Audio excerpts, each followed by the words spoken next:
Subscribe to Life Stories to begin today's unforgettable journey, a story of quiet betrayal, calculated justice, and the unshakable bond between a father and his son. In today's episode, we meet Dave Prescott, a devoted husband and father whose life seemed picture perfect, until a single Thanksgiving dinner revealed the cracks beneath the surface. What followed was a carefully orchestrated unraveling of deceit, betrayal, and a conspiracy he never saw coming. But David wasn't just a victim, he was a strategist. And when he decided to fight back, he didn't need revenge. He needed truth. Subscribe now to Life Stories, and let's begin today's story. I've always believed that dignity begins in the smallest of places, not in the grand courtroom or the boardroom, but right there at the dinner table, where people pass you salt with one hand and betrayal with the other. Thanksgiving 2023 at the Mitchell Estate in Westchester was meant to be like any other. Polished silver, crystal glasses, a turkey carved with ceremonial pride. My wife Brittany played hostess like she always did. Flawless, poised, all charm and precision. Her sister Nicole was in rare form, filling the room with her signature blend of high society laughter and low-level digs. My son Tyler, just 12, was seated across from me at the enormous mahogany table that had belonged to Brittany's family for generations. Everything looked just as it always had, except for one detail. There were no forks at our place settings. Everyone else had a full spread of utensils arranged with military precision. But for Tyler and me, only spoons and knives. No one said a word about it at first, but I noticed. Tyler noticed. His small hands hovered over his plate, uncertain, before he leaned toward me and whispered, "Dad, we don't have forks." He wasn't being difficult. He wasn't complaining. He just sounded confused. And I saw it in his eyes. Embarrassment, the kind that wounds more deeply when you're 12 and still learning that sometimes the world doesn't play fair. Across the table, Brittany raised her wineglass to her lips and smiled. Not kindly, not cruelly, just knowingly. "Oh, silly me," Nicole chimed in, letting out a theatrical laugh. "Did I forget to set those?" She didn't move. No one did. Not even Brittany's father, Charles, who sat at the head of the table with a look that was somewhere between discomfort and defeat. Her mother, Martha, was as detached as ever, babbling on about her garden club's winter gala as if the air around us wasn't cracking with tension. "Just use your hands," Brittany said, waving her diamond-stacked wrist. "We're family." Her voice was coated in mock affection. Tyler's face reddened, and I could feel something twist inside me, a slow, coiled heat that I kept tightly reined in. I leaned toward him, gently touched his shoulder. "Why don't you grab a couple forks from the kitchen, bud?" I asked, voice low and steady. He nodded and stood, his small frame moving quietly through the tension. As he disappeared from view, I looked across the table and locked eyes with Charles. He gave me the smallest of nods, imperceptible to anyone else but clear as daylight to me. A message. It's time. Under the table, I reached down, feeling for what Charles had told me would be there. My fingers brushed leather, a portfolio small and worn, sealed with a brass clasp. I slipped it into my lap. That's when it began. You see, I'm not just anyone. I've spent my life watching people. I was in military intelligence for nearly a decade, and for the last 15 years, I've run a boutique security consulting firm. Discretion, pattern analysis, vulnerability assessment, these aren't just buzzwords in my line of work. They're instinct. And that instinct had been screaming for years, muffled only by love and loyalty. Brittany hadn't always been like this. When I met her at a charity event in Manhattan, she was breathtaking, sharp, driven, magnetic. I was smitten. We married quickly. Tyler came a few years later, and for a time life was beautiful. But 5 years ago, when I cut back on work to spend more time with Tyler, things shifted. Brittany became more distant. More social obligations, more late nights, less interest in anything real. I told myself it was stress. I told myself she was just adjusting. But the truth was, while I was investing in family, she was cashing out. Tyler returned with the forks, placing mine down first, then his own. His eyes searched mine as if asking whether he'd done the right thing. I smiled gently. "Always good to be prepared," I said. And I meant it. Because what they didn't know, what Brittany, Nicole, and the rest of their country club clique never anticipated, was that I'd been preparing too. Not for a fight, for a reckoning. One not made with shouting or drama, but with truth, strategy, and something far more powerful than revenge: justice. As dessert was served and I excused myself to the study, portfolio in hand, I knew the game had already changed. And none of them even realized they'd already lost. In the quiet of Charles Mitchell's study, I opened the leather portfolio and stared at the damning contents laid bare before me: financial statements, USB drives, photographs, and a handwritten note. "David," the note began, "I've been watching them for months. I should have spoken up sooner. I'm sorry for what you're about to learn. This is everything. Use it as you see fit." Charles did it. There was no drama in those words, no flair, just the solemn weight of a man who had watched his daughters slide into something vile and couldn't stay silent anymore. My breath slowed as I scanned the documents. A pattern emerged: joint accounts being drained, funds siphoned into shell companies, and significant transfers to someone named Roland King. That name struck hard. I'd seen it on spa pamphlets scattered around the house. Brittany's wellness guru. I had dismissed him as another charlatan feeding off Manhattan's elite. But here he was, entangled with my wife in ways I hadn't imagined.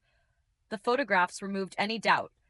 Brittany, arm in arm with Roland at a private resort, her hand on his chest, her eyes glowing in a way I hadn't seen in years. My heart didn't break, it froze. Not because she had betrayed me, but because of how deliberately she had erased me from her life while I was still standing right beside her. And worse, she had dismissed our son like he was just another piece of furniture in a home she was planning to sell off. There were screenshots of texts too. Brittany to Nicole: "David still thinks I'm at a hospital fundraiser. Roland says the trust fund can't be touched unless I get his signature. He still trusts me completely. What a fool." And from Nicole: "And the kid? Tyler's his problem once I'm gone." I don't remember standing. I don't remember walking back to the dining room. But I do remember watching Tyler pass the whipped cream to his cousin, his smile soft and unsure. And I thought, he doesn't deserve this. He deserves better. That night, as I tucked him into bed back at our home in Rye, he asked me softly, "Dad, why were Mom and Aunt Nicole being mean about the forks?" I sat on the edge of his bed, gently brushing a hand through his hair. "Sometimes," I said, "people show you who they really are in small ways before the big ways ever come." "Are you and Mom getting divorced?" he asked. I should have been prepared for it. I wasn't. "Would it upset you if we did?" He shrugged. "Tyler's parents are divorced. He says it's better now. They don't yell anymore." "No, your mom and I don't yell. But sometimes silence hides bigger problems." He was quiet for a moment, then looked at me with eyes too wise for his age. "I heard her, you know? Talking to Aunt Nicole. She said I'm just like you. Like that was a bad thing." My throat tightened. "You're not like me, Tyler," I whispered. "You're better." And in that moment, I made a decision. This wasn't just about betrayal. This was about protection. The next morning, I made the first of several phone calls. The reckoning had officially begun. The days that followed were not loud. They weren't the kind of days where you raise your voice or throw accusations. No, they were quiet, deliberate, and filled with a kind of calm that only comes when you know exactly what must be done. While Brittany planned spa retreats and fundraisers, I planned something else: the careful dismantling of everything she and her co-conspirators had built. Wallace, no, Charles, continued to feed me details, and I worked in the shadows like I had during my years in private security. I knew how to trace funds, how to secure data, how to make things appear and disappear without a single misstep. But above all, I knew how to watch, and I watched them. Roland's spa empire was mostly smoke and mirrors, built on questionable supplements and shell companies. Martin, my forensic accountant, traced funds from Brittany's accounts to Mercer's Costa Rica development, an operation with a paper trail riddled with irregularities. Nicole had her hands in the mix too, helping shift money from the family's foundation under Percy's legal eye. It wasn't just betrayal. It was organized deception. But what pierced me deeper than any financial fraud were the words spoken behind closed doors. In a voice recording Charles's investigator captured at Nicole's lake house, Brittany laughed. David's biggest flaw? His integrity. It makes him so easy to manipulate. He still thinks I care about that kid's science fairs. Once I file, I'll make sure everyone thinks he's unstable. No judge is giving custody to a control freak like that, she added. The contempt in her voice wasn't just cruel, it was strategic. She'd turned my values into weapons against me. That was when I stopped being patient. Christmas was approaching. I told Brittany I was taking Tyler to Vermont for a father-son ski trip, just the two of us. She barely looked up from her laptop. Sure, whatever, she muttered. Naomi and I have our spa weekend anyway. Perfect. While Tyler packed drones and cables, I finalized plans with my team. I secured legal documents, logged activity across every suspicious account, and set tripwires for any financial movement. Martin, Vincent, Lucille, they each had their part. A coordinated operation. As snow fell gently on the lodge rooftop, Tyler and I shared cocoa by the fire. I explained things the way a father should, gently, honestly. Mom's going through some things, I said. Things that may change what our family looks like. Are you mad at her? He asked. No, I said, staring into the flames. I'm just done being fooled. The next morning, we skied, laughed, and shared a quiet joy that had been missing for too long. Meanwhile, back in New York, the unraveling began. Accounts froze, emails were sent, investigations were opened. When we returned home, Brittany was already pacing in the foyer, her phone glued to her ear, her voice edged with panic. She looked at me like I was a stranger. What did you do? She hissed. I smiled. I just made sure the truth could finally speak. And just like that, the game they had played at my expense at Tyler's was over. I hadn't raised my voice. I hadn't shouted. But I had been heard. And in the end, it was that silence, the patient kind, the relentless kind, that brought everything down. 6 months later, Tyler and I live in a quiet home near Lake George, where the nights are still and the mornings begin with the sound of birds instead of tension. Our lives don't feel like pieces of something broken anymore. They feel like something new, built from honesty and peace. The divorce was finalized without the courtroom drama Brittany had hoped for. She lost custody. I didn't fight her. I let the evidence speak. And when the court saw the recordings, the transactions, the plans to use our son as a pawn, they made the only decision they could. Tyler is safe, thriving, and free to just be a kid again. As for Brittany, I don't think about her often. Last I heard, she's moved south with little left but her name and her regret. Nicole is serving time for her part in the financial fraud, and Roland Mercer, well, federal prison has a way of humbling even the slickest con men. Sometimes Tyler asks why people lie. I tell him the truth, because it's easier than facing what they've done. But the truth waits. It always waits. And that's what this story has taught me, and I hope taught you too.